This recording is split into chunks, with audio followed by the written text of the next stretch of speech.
Sometimes you have a week that makes you change your plans. You guys ever have those weeks?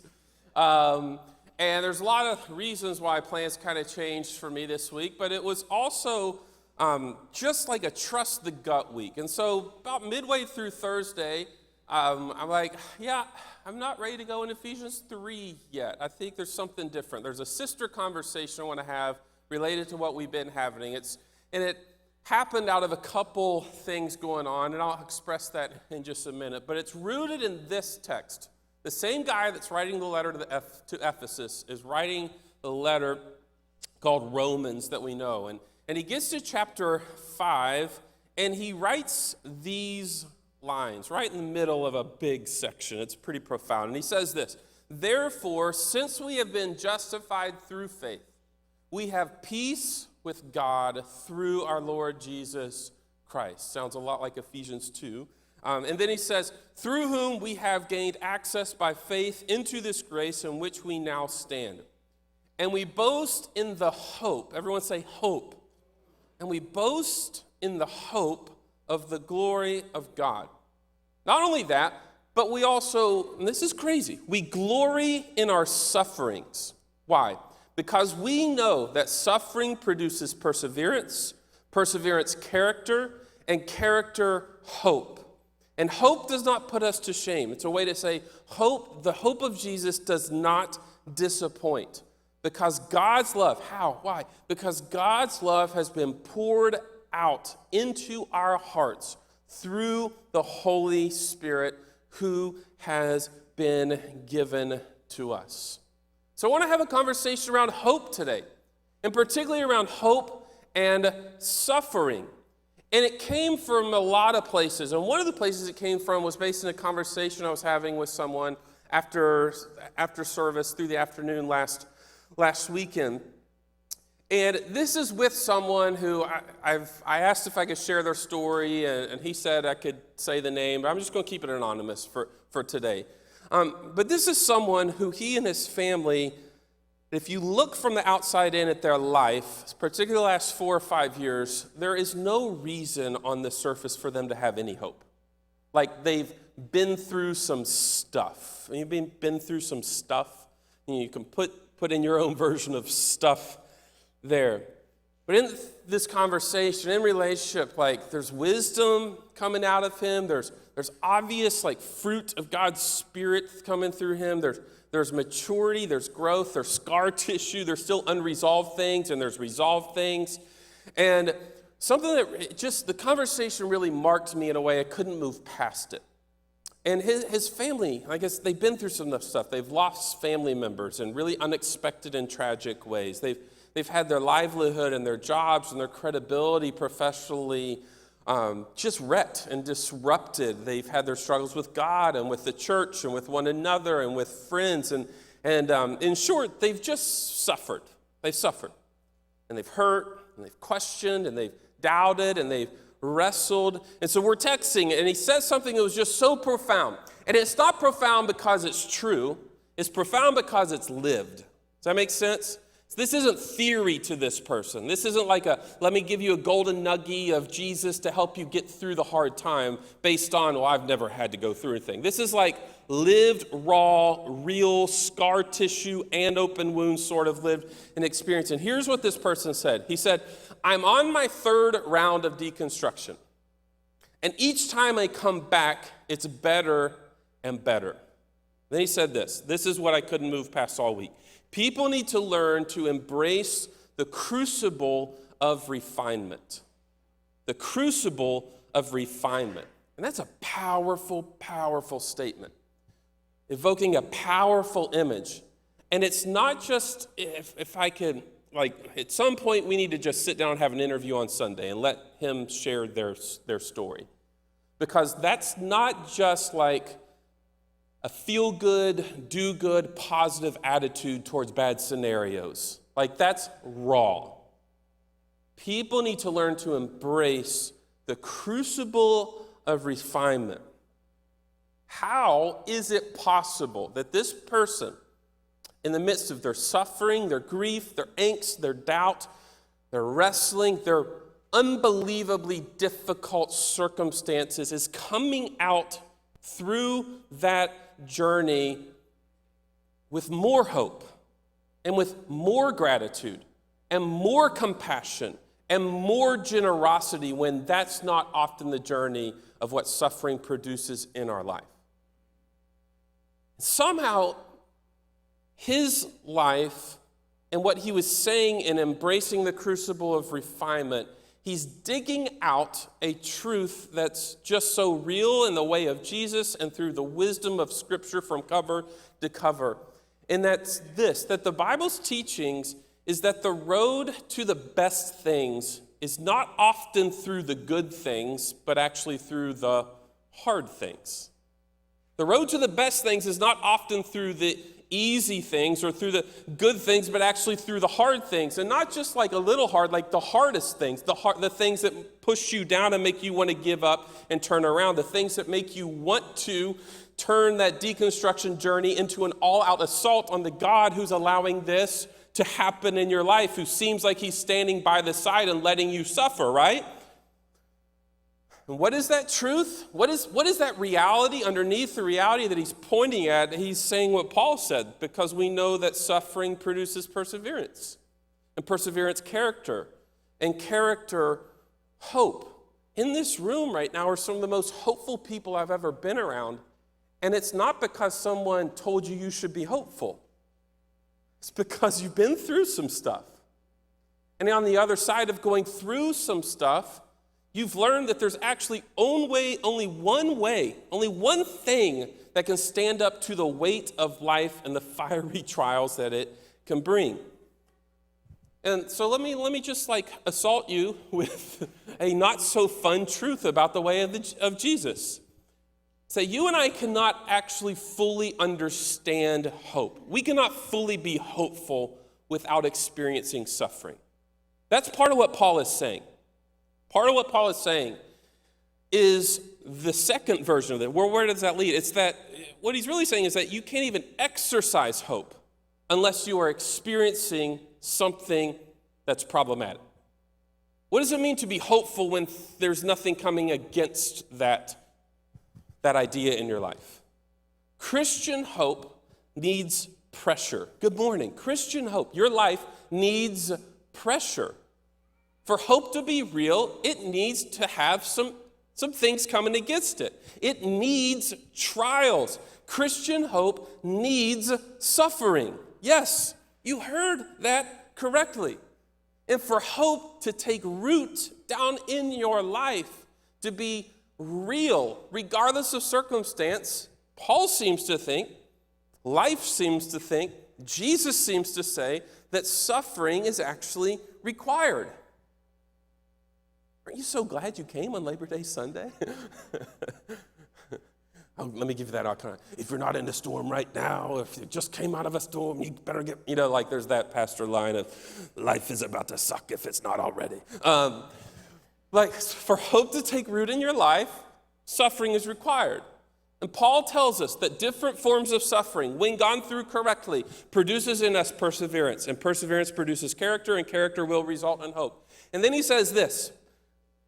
He says this is what's amazing about hope because of Jesus, like Christian hope. This hope that suffering produces in us is a kind of hope that actually doesn't disappoint. Have you ever put hope in someone or something and it ended up disappointing? Most of us. Now, what is hope? That's great. Let's define it for a second, because often when we think of hope, let's talk about it in contrast. A lot of us probably think of hope, like the opposite of hope, as hopelessness or despair.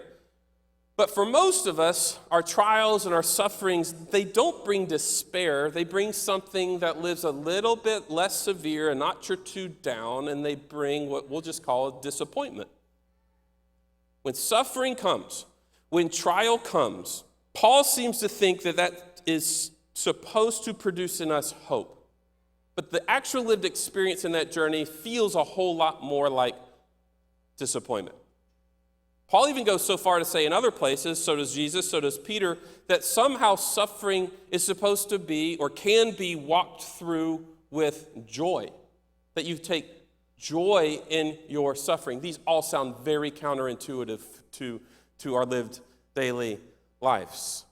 Peter added some wisdom to this conversation. In Peter chapter 1, he says this. He says, "In all of this, you greatly rejoice. Though now for a little while you may have to suffer grief and all kinds of trials." Rejoice in grief, rejoice in trials.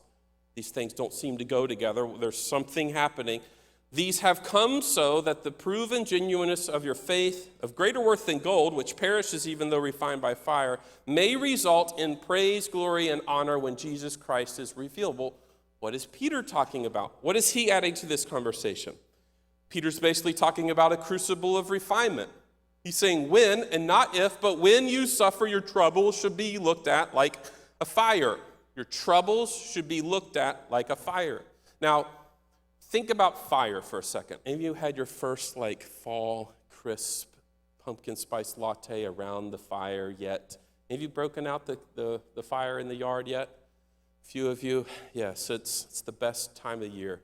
I don't care what you Christmas people think. Give me the crisp autumn evenings and the Ugg boots and my what's that blanket that has sleeves?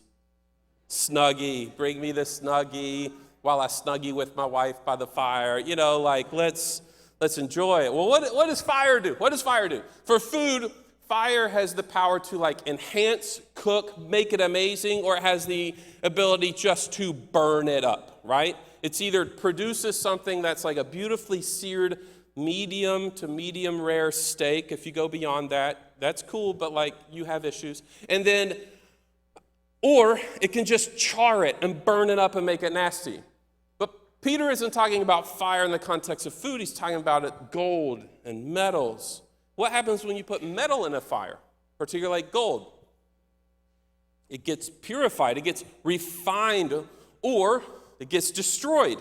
But either way, in the fire, there's what? There's a change. And the fire changes what's in the fire. Yes, what's in the fire. Then he mentions gold specifically, which is interesting. Because did you know that the way you separate pure gold from all the other stuff is you put it in a fire, in a crucible, and all the impurities separate from the gold, and they do what? The impurities burn off. But what remains? Gold, more pure, more refined. So what's Peter saying about suffering and hope in that? Peter is saying that your experience, that he just said you can rejoice in, your experience of suffering, hear this, is directly related to where your hope is when the fire comes. Say it again. Your experience of suffering is directly related to where your hope is when the fire comes. It's how he says that annoying thing that is not just a Peter idea, it's a Paul idea, it's a Jesus idea, it's all throughout Scripture that you can somehow rejoice in suffering. Metaphorically, he's saying your experience of hope is directly related to whether or not you're hoping is something that can withstand the fire or be burnt up in the fire. Are you tracking with that? So let me back off for a second and say this. This morning is a room full of people and people online and people that'll watch later and all the things, and we all have across the board a different version and experience of hope this morning. Regardless of how you feel, you woke up with some hope this morning. And maybe it's a lot. Maybe you're down the journey to the point that you're like, I've been refined. I am being refined. And there's some good happening, and the stuff is burning off, and life is clicking, and praise God for that. Some of you are like, it's a lot, but I'm beginning to question whether it's in the right stuff because it's untested, and I am unrefined, and I feel like it could all crash and burn at any moment.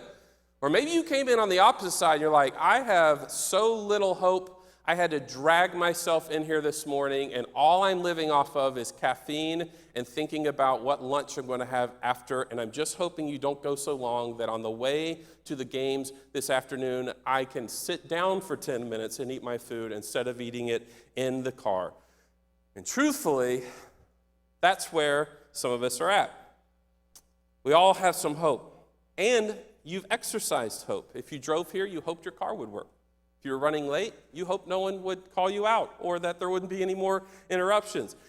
And there's a lot going on with that.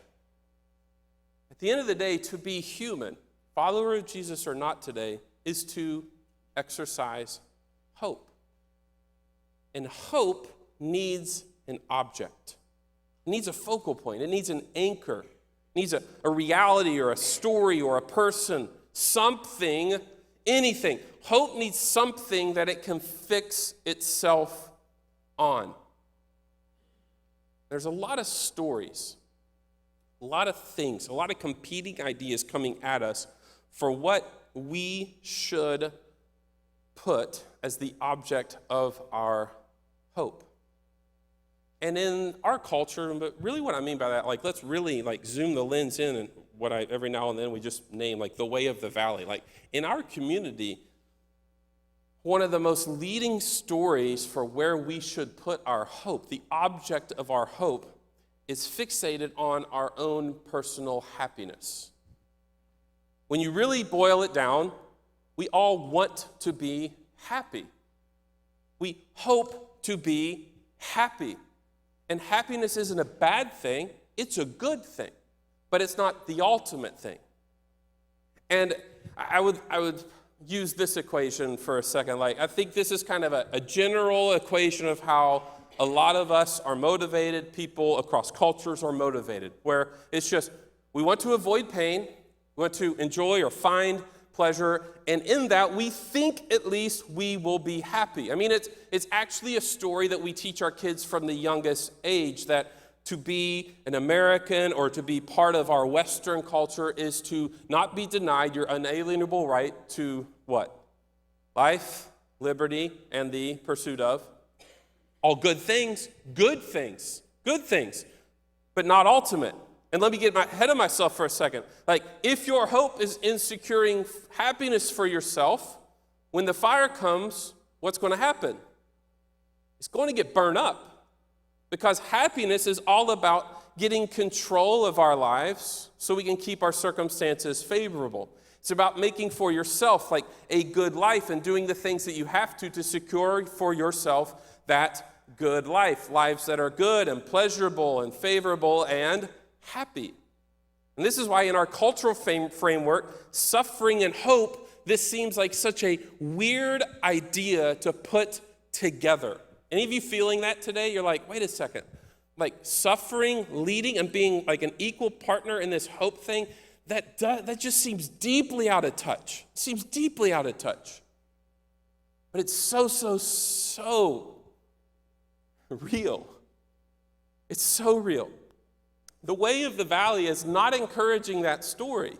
It's not encouraging you and your kids to embrace the crucible of refinement, to embrace the trials, because from those very real trials, it can produce in you hope. No, it's saying something more like avoid pain, find pleasure, get what's yours, grind your way to securing that for yourself, create the life that you want, do better than those around you, do better than your parents, and chase the things. And just be nice and be tolerant and be accepting along the way. And all those things are okay things. They're good things. They're part of the image of God in you, but they're not ultimate things.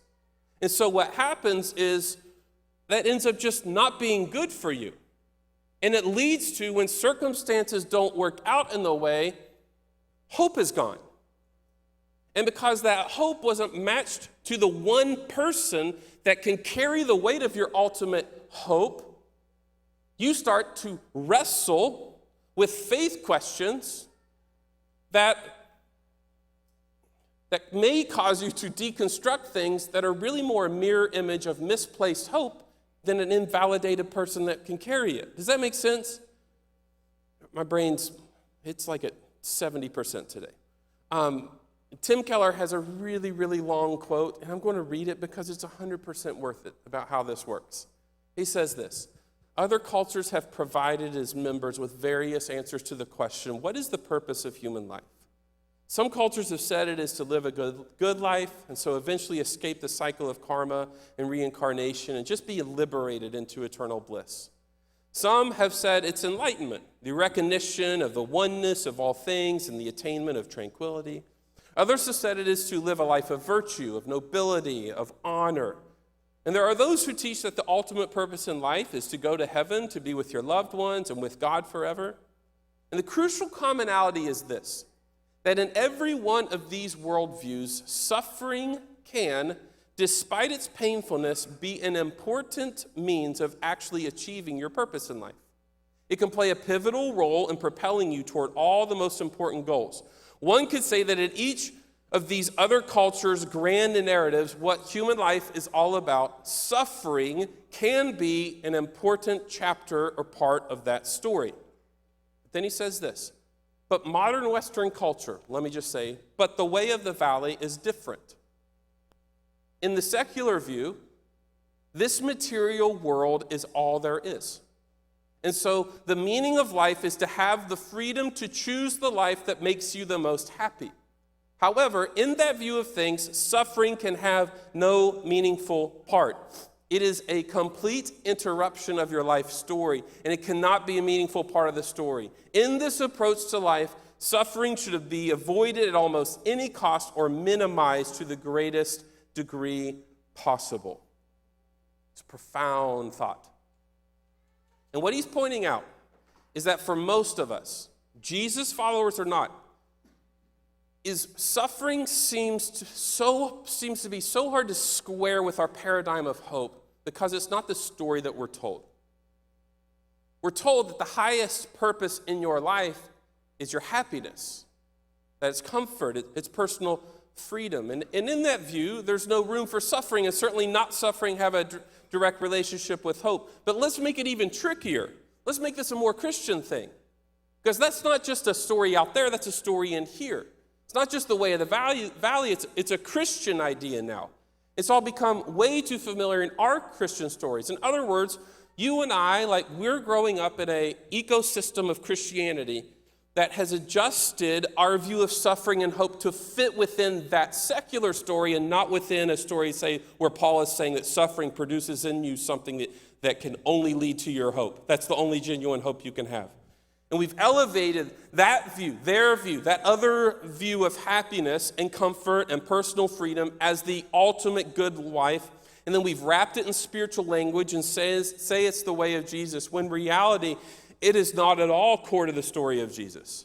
It's not at all core to his teachings, his life, or the entire scope of wisdom throughout Scripture. And so what often happens is that we don't think of how suffering and trials produce hope.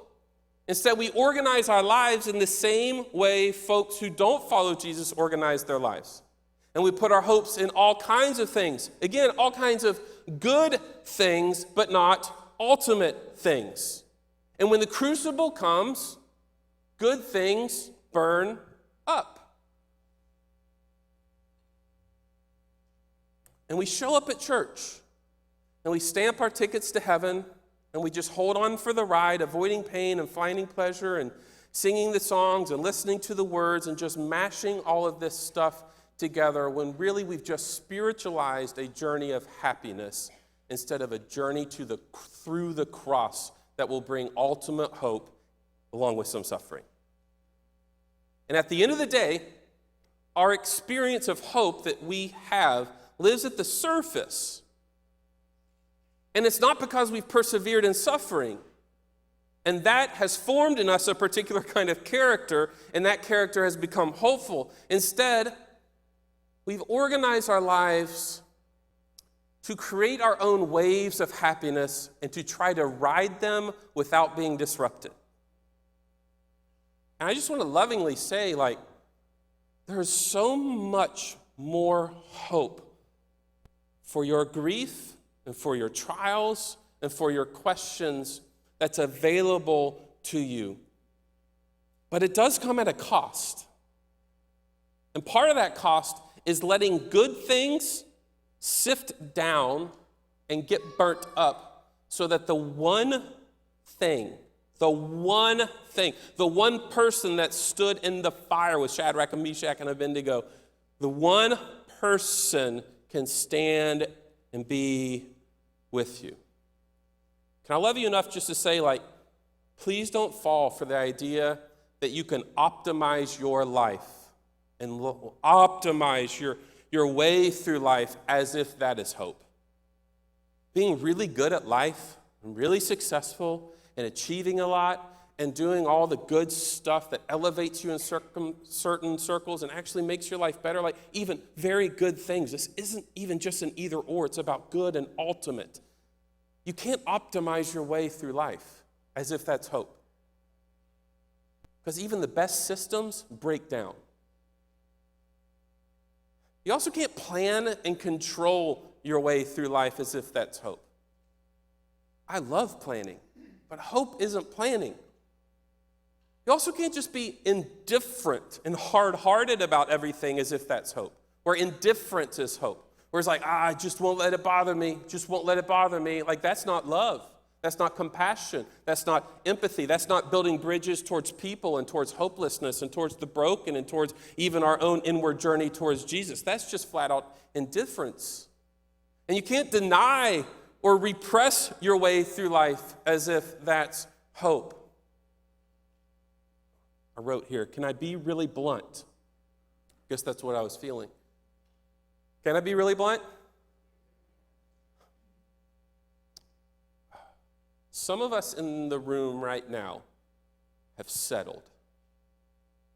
You've settled for hopelessness. You've settled for it. It doesn't mean that your circumstances haven't been horrible.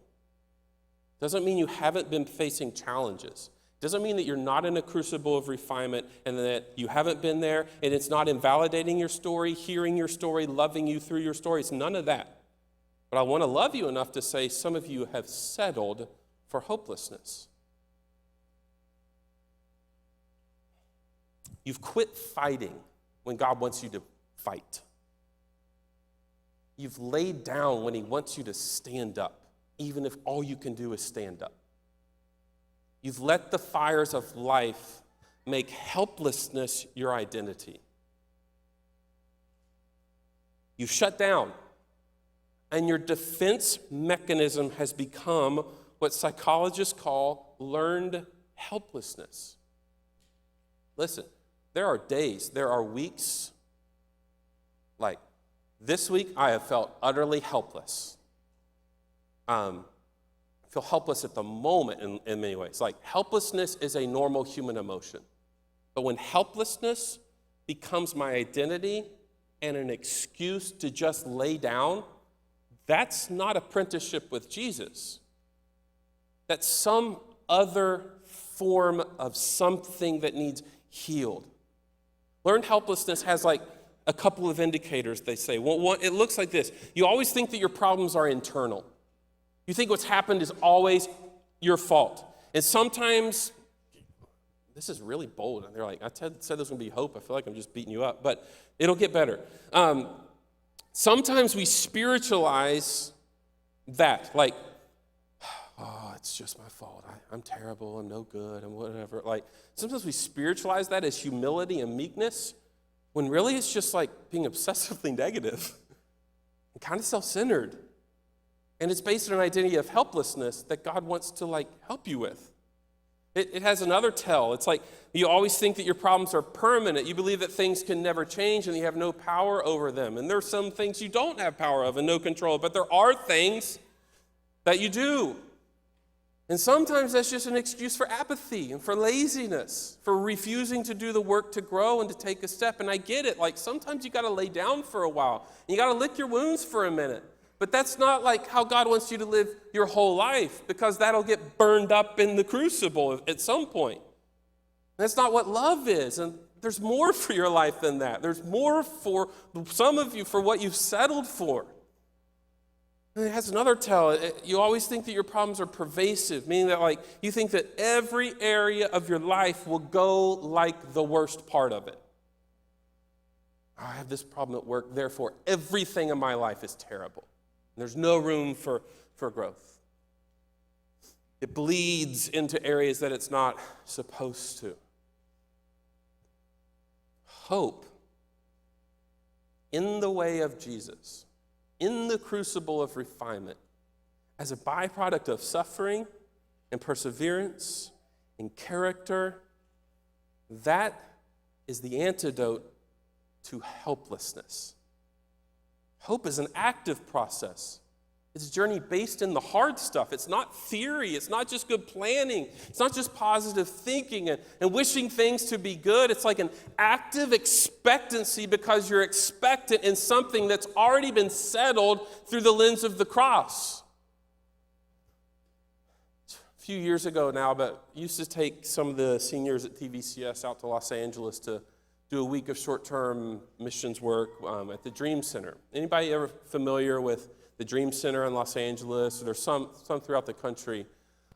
They do all kinds of things, but kind of the deepest part of their ministry is that they have a year-long program, free housing, free food, work, counseling, education, all the things for people that are in all kinds of different throes of addiction.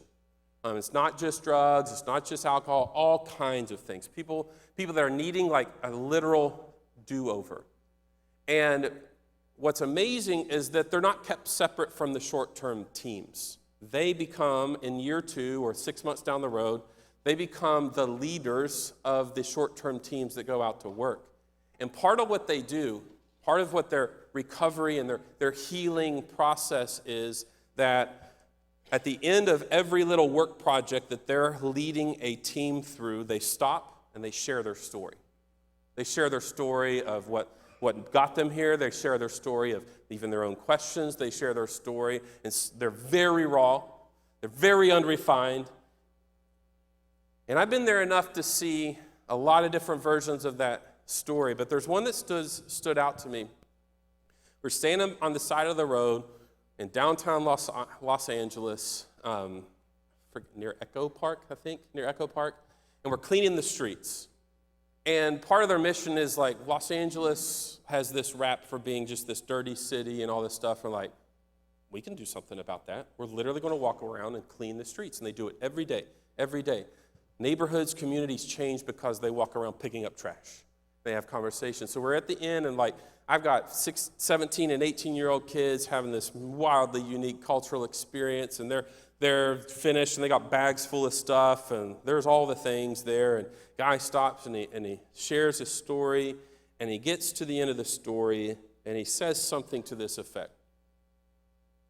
He said, I ended up here because I had no hope, and now I can't wait to leave here because my heart is full of hope. But what gave? What happened? His life led him to a place where he realized that the only thing that could withstand the crucible of some self-inflicted fires and some things that had just happened to him, because life can be like that, was a hope in the one who came as a suffering servant to sacrificially lay down his own life, to take for himself the suffering and the pain and the injustice and the brokenness of all people, so that when their moment of suffering came, not if, when their moment of suffering came, they had someone to look to. They had a power beyond themselves to tap into through his Spirit, to encourage them, to give them not just optimism, but to give them hope, an eager expectancy in the finished work of Jesus that didn't just say, okay, chase happiness and get to heaven, but no. Embrace the fullness of the work of the cross so that in his suffering you go and experience hope. You and I, as followers of Jesus, have access to this like future reality that isn't even like here yet. Jesus, through the cross, suffered for all suffering. And one day, our hope, because it's tied into a bigger story, is that one day, because of his suffering, because of his power, he will come and he'll wipe away everything that brings injustice and brokenness and sin and disease and racism and war and violence and gossip and hatred and insecurity and depression and anxiety. All that stuff's going to be gone. We have a reality that's bigger than us that we get to pull from a future reality because of what happened here. And we sit in this in-between space of presence and relationship with Jesus by the power of his Spirit. As Paul said, how do you get this hope that disappoints? You get in the flow of the love that's being poured out by the Father through the Spirit. This dude on the side of the road is telling us as we're sweeping trash off the ground that, listen, guys, you may not have my story. I don't want you to have my story. I don't know what your story is. But let me tell you that there is a hope that is greater than every aspect of suffering that you can ever go from because of Jesus, our suffering servant who laid down his life to give it to us. So the question is that's nice, and that's a really Christian answer. Way to home run that in the cross of Jesus, Matt. Totally unexpected. And this is where I'm depending on the Spirit to make that real to you in some way, because that can easily just sound like another good, all right, cross, got it.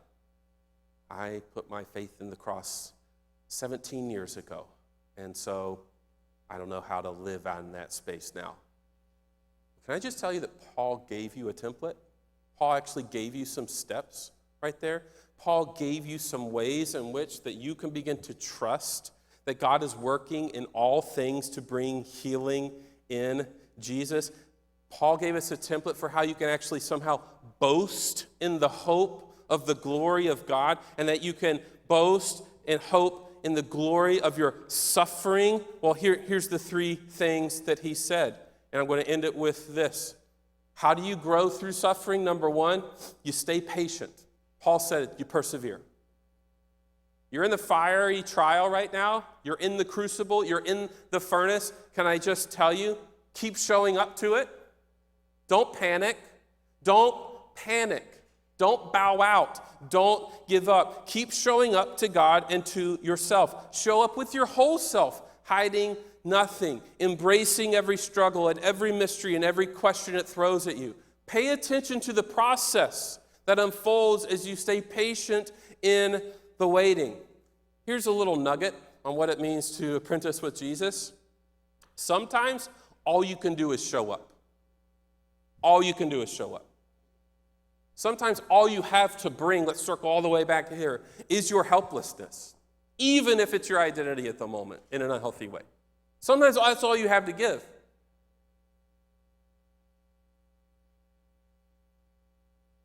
But over and over again, the story of Scripture and Jesus is that he meets people exactly at the end of themselves. He meets people at the end of themselves. He meets people in their weakest point so that he becomes strong. Just want to say, show up. And show up. Don't panic. Stay patient. You will never get to character, and you'll never get to hope if you give up. Just keep showing up. Number two, embrace the refinement process. We know that suffering produces perseverance, and perseverance produces what? Character. You know what character means? Character means to be tested and refined. Oh, that's crazy. I like what you did there, Paul. Remember Peter's talk about fire and gold? Remember how I said that your experience of suffering is directly related to where your hope is? Can I tell you that here's a piece of life that I'm learning and that I'm seeing in your stories and in the conversations we have, is that when you get into the fire will always go after what you're depending on as your hope. Really sweaty today. I feel like I'm in a fire right now. The fire will always, that hit you. I got some that's good. That will always go after what you're depending on, where your hope is.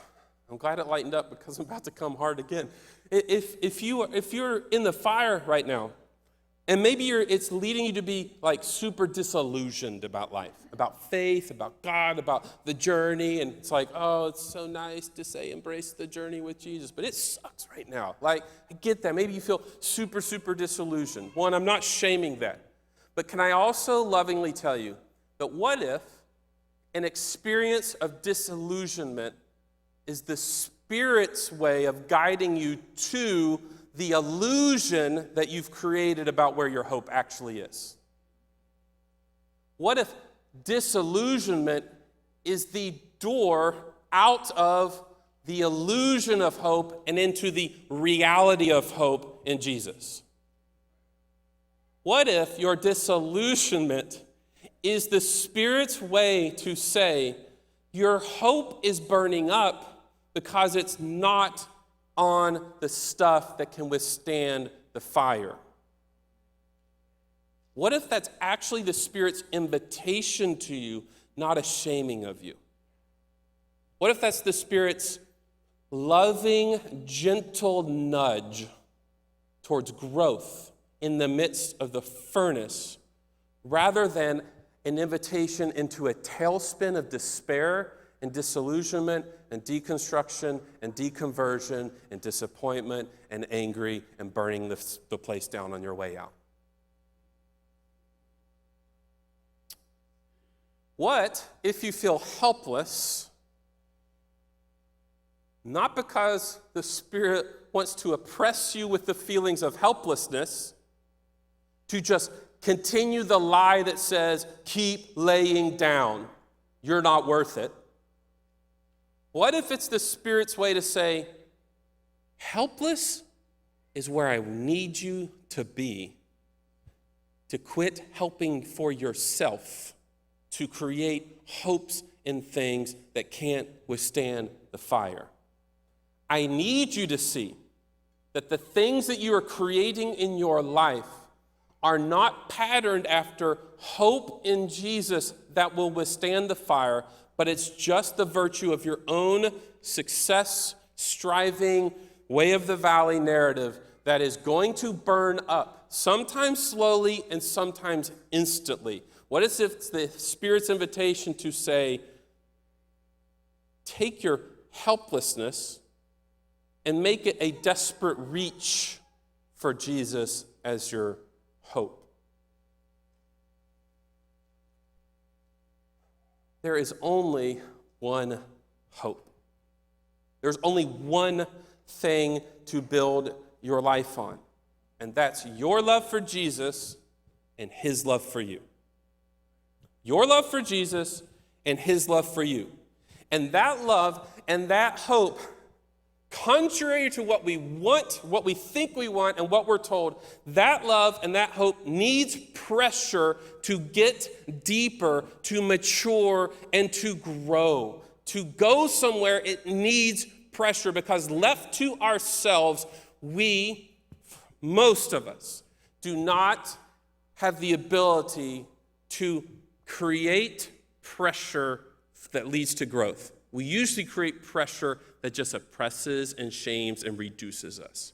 But the Spirit has a way of creating pressure that grows and frees and expands who you are. So when and not if you get into the fire, you can let those things burn off.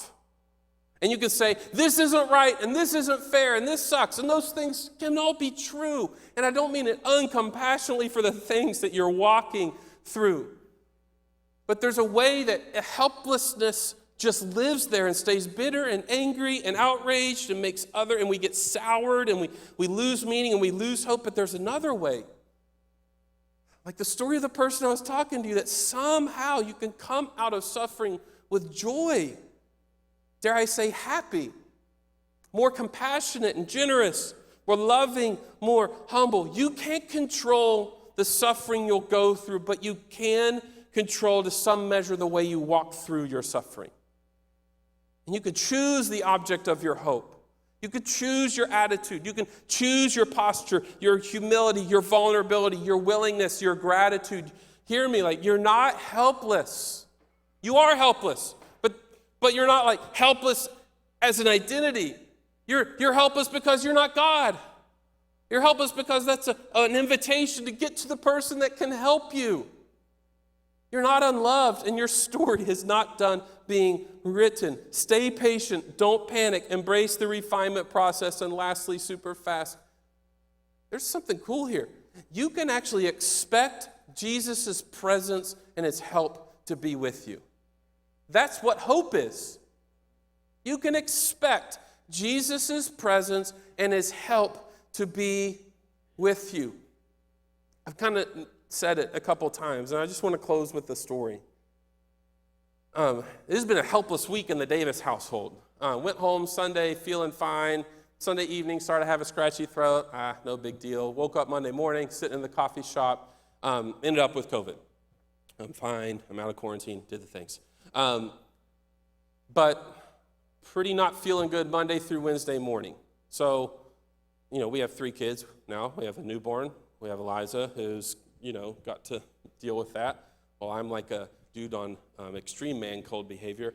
And just kind of struggling our way through the week. And so there's all that concern, there's all those things, and it's just this mixed bag of what is this and how extreme should we feel. It's just so hard. It's so complicated still. And on top of that, Eliza is out of nowhere having like excruciating back pain. And I know where it came from, which to add insult to injury, I tried to pop her back, and I did, and I hurt her. And it kind of hurt, and then like the next day it was so severe. She's in like pain, severe pain, like crying, holding a baby pain. And it's miserable, it's gut-wrenching, and I'm feeling helpless to do anything. She can't take many medications for reasons, and like she's struggling, and she's also taking care of 2 older ones while I'm living at large with COVID, and just helpless. So bad she went to the doctor to get an x-ray. Turned out nothing was broken, but people have showed up and they've loved us and they've helped us and all the things. But it was bad, like painful. I've never seen her in this sort of pain. And so it gets to Tuesday night after like a day and a half of that. And it's like 11 o'clock, and she's sitting there in a separate bedroom alone because, the things. And she's feeding Vivian. And she's just at the end of herself, and she's completely helpless. And she just levels one of those desperate prayers to God. And it's like, God, I can't do this. I need you to heal my back.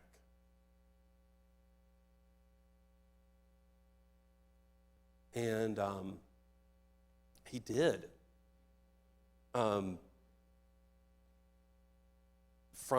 that moment on, she hasn't had any severe pain. And it was chronic for more than 24 hours. Like gut-wrenching, bubbling, unavoidable, tearful, sitting in pain.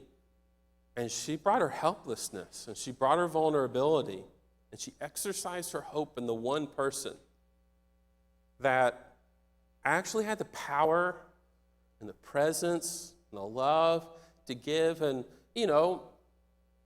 I don't have answers about why he healed her then, not earlier, why he doesn't always heal when we ask those prayers. But I'm telling you this time, hope was real because her desperate vulnerability and pain in a really, really challenging week was met with God's presence and his healing and his help.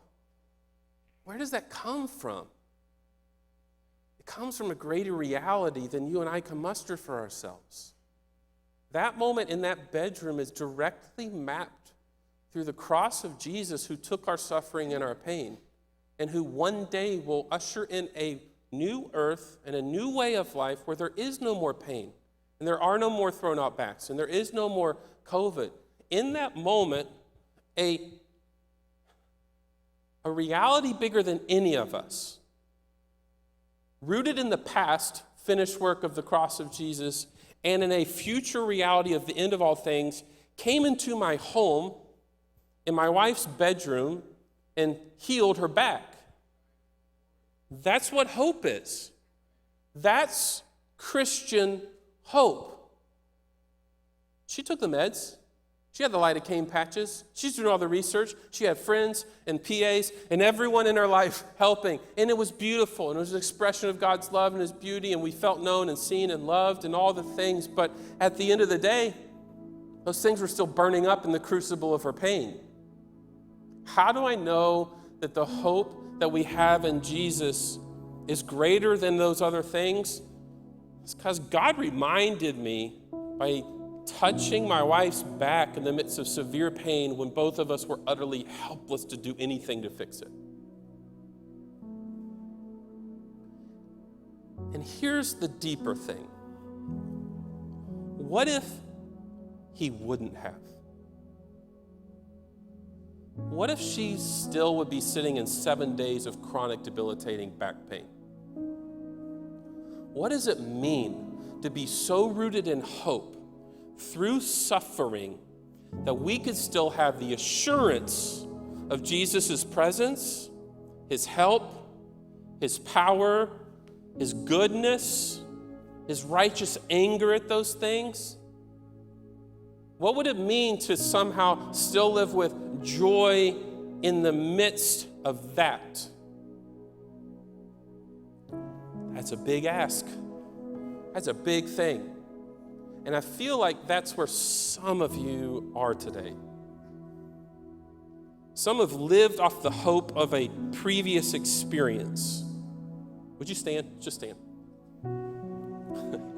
You've lived off of the hope that came through someone else, or of a childhood experience, or still a very unrefined view of, I gave my heart to Jesus a long time ago, and that's enough to kind of carry me through the daily things of life. And that is true, but man, there's more. And I feel like the Spirit's invitation today for some is to have a renewed sense of hope, not because of Eliza's story or these words or Paul's thing, but an actual experience of the Spirit's presence to bring you hope today.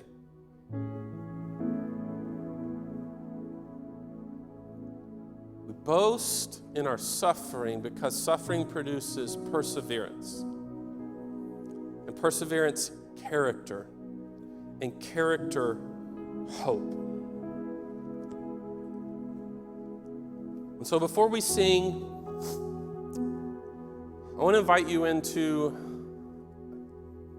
a common practice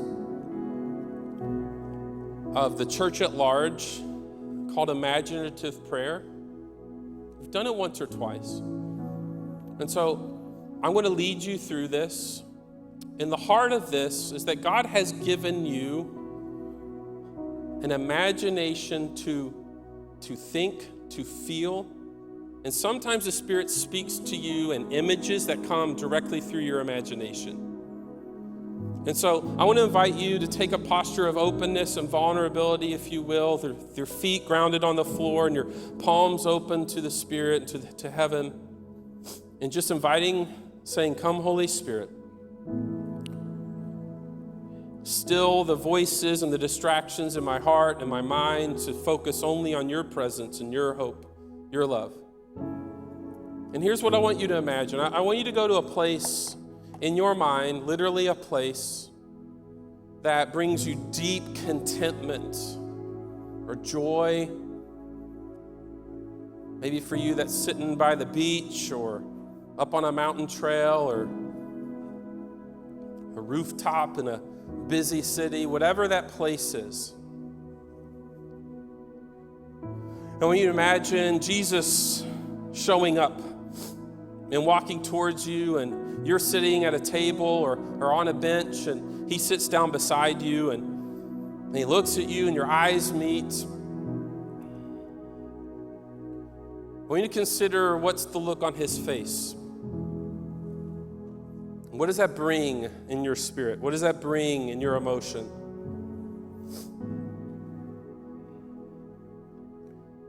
And I want you to just imagine him opening his mouth to speak to you. What is it that he would say? What is it that he is saying?